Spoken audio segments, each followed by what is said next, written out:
On demande la suppression de l'alinéa au motif qu'il repose sur l'argument de la soutenabilité économique.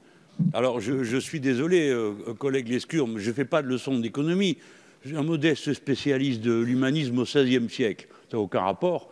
Mais j'ai quand même appris au long de ma vie que on ne pouvait pas discuter d'économie sans parler du travail qui produit la richesse. Il me semble que c'est une règle de base.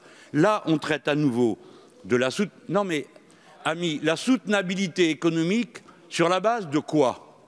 Non mais, je sais que tu veux évoquer le capital, mais à nos yeux, à nous, le capital, c'est que du travail accumulé.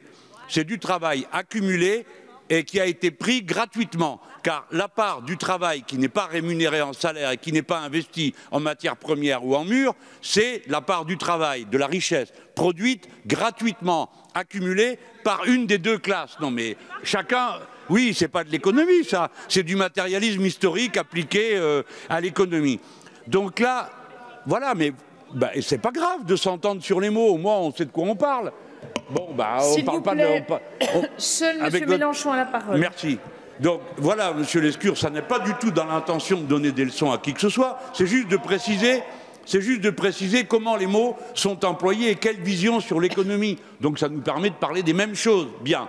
Alors, là, la soutenabilité économique dont il est question dans cet alinéa, c'est une soutenabilité comptable. Ce n'est pas une soutenabilité économique. Ça veut dire la règle d'or, la règle de l'équilibre financier. Mais la règle de l'équilibre financier n'existe pas par elle-même. Elle n'existe qu'en relation au partage qui s'opère entre le capital et le travail sur la richesse qui est produite. Et voilà la raison pour laquelle nous ne croyons pas à ce critère. Si vous nous disiez, nous indexons la progression de la somme qui est mise à la disposition des retraites, les fameux 14,5, à proportion de la progression de la richesse produite, à ce moment-là, on pourrait dire on peut s'accorder.